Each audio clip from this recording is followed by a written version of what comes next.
I'm Lou Ray Whitehead, and I am the animal care supervisor for Tucson Wildlife Center. When I first started here, we were doing 300, 500 animals a year. Now we're up to 3,000, almost 4,000 a year. So yeah, it's a big difference.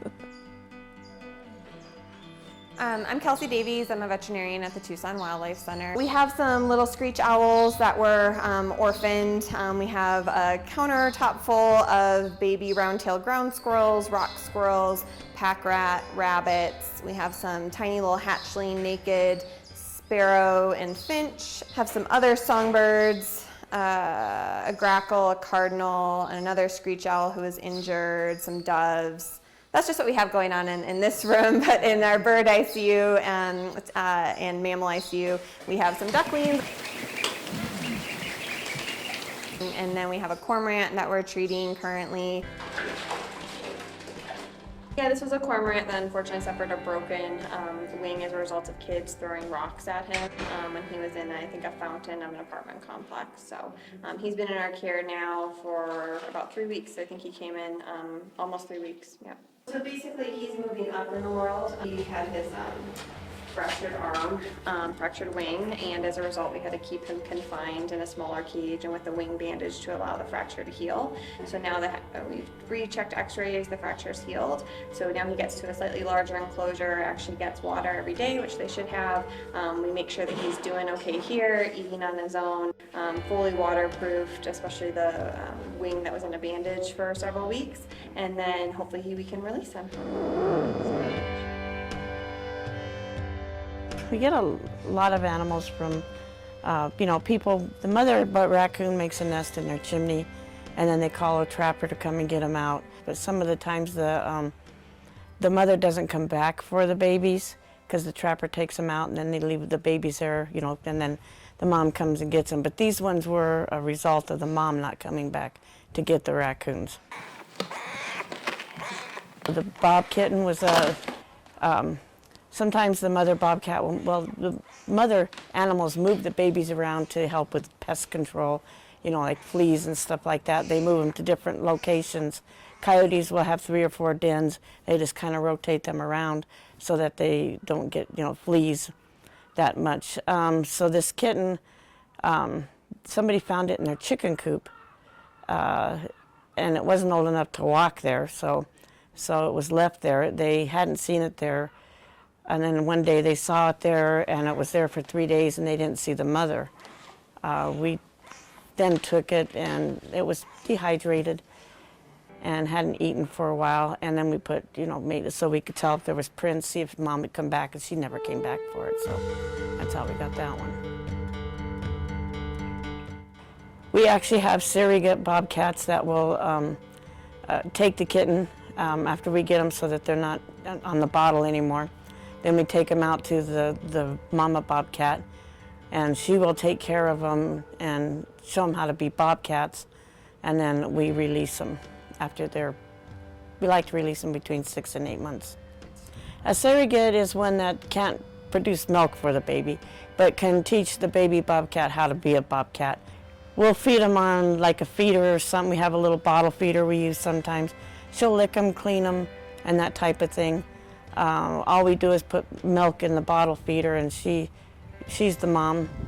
And that's what the surrogate does. They take care of the baby, so we don't have to take care of it, and it learns basically what it's supposed to learn.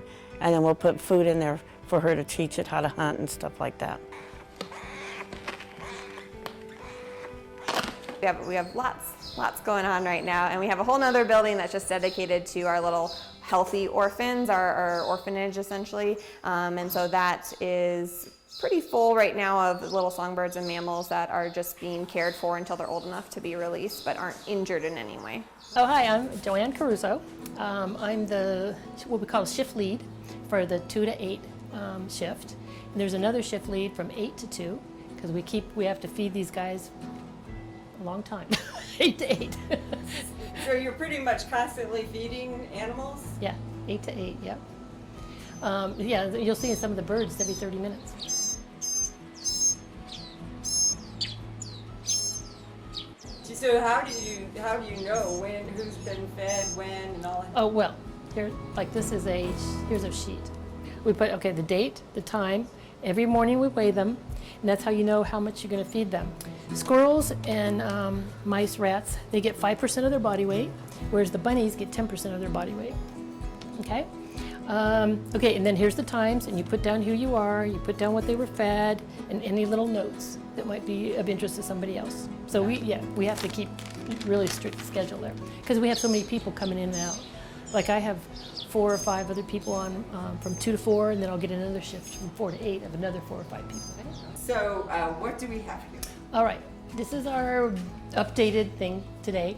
This is a mourning dove. We have 10 of those. White-winged doves. Currently, we don't have any. This is a European collared dove. Rhodo, which is a rock dove, which is also known as a pigeon. House finch, house sparrow, lesser goldfinch, those little pretty guys. This is an anise hummingbird.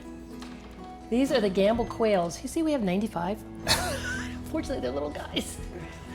Barn swallow, cactus wren, Gila woodpecker, flycatcher, and the northern mockingbird.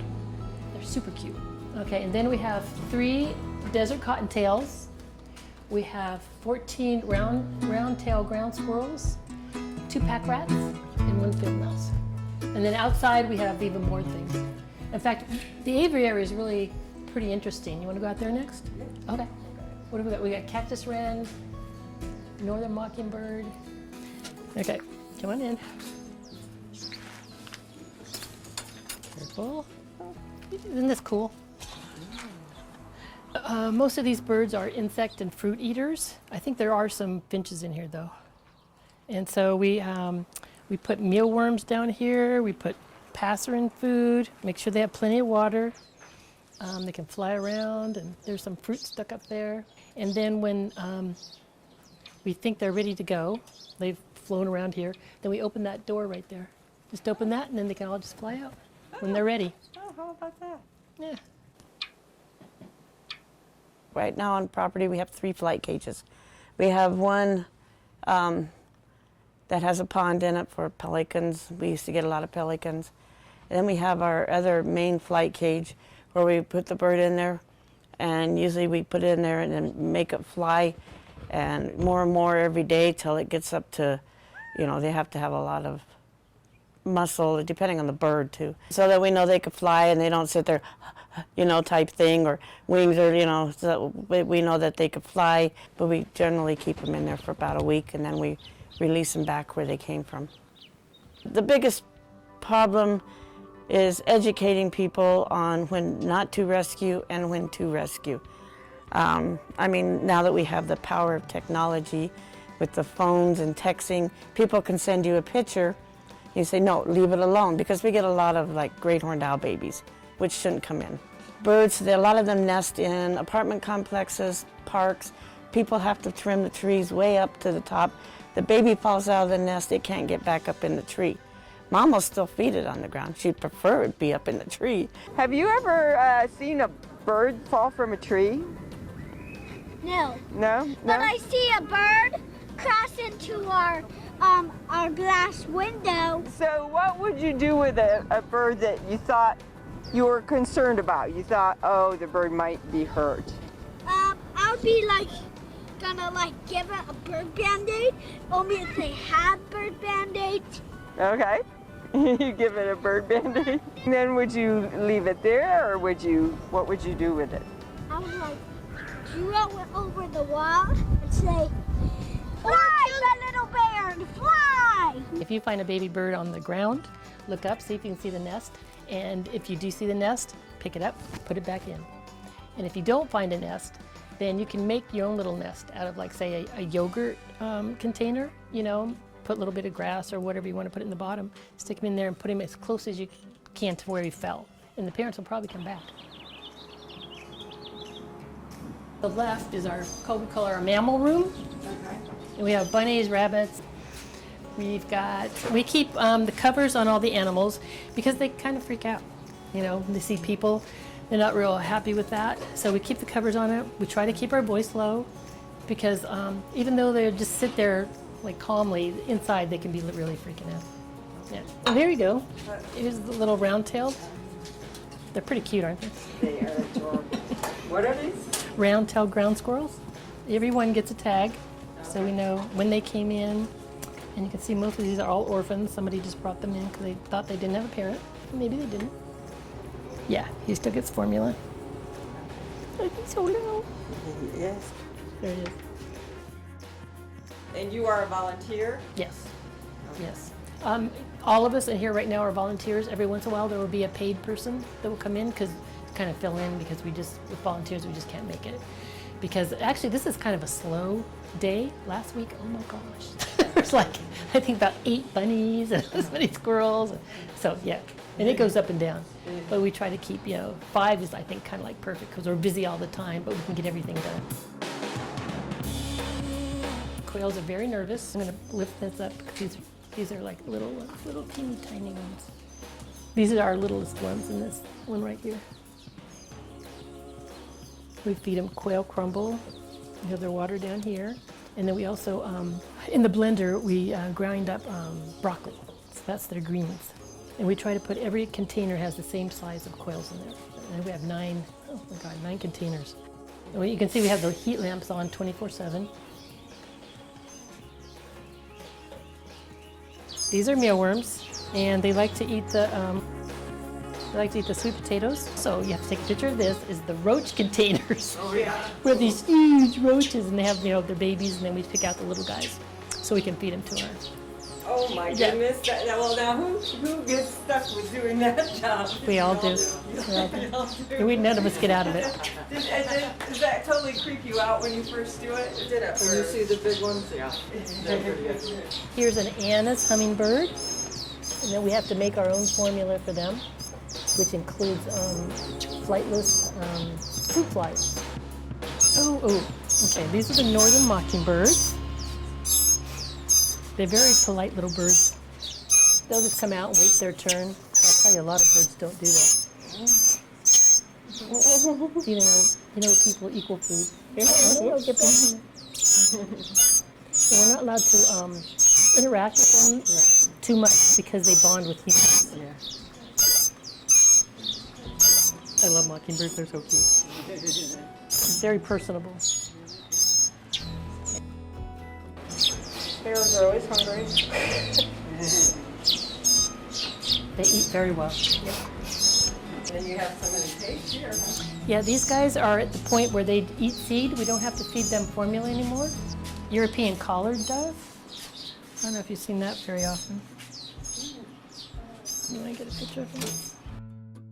Then we got 2 big old pigeons down here, also called rock doves. Those are just little babies. Look how big they are.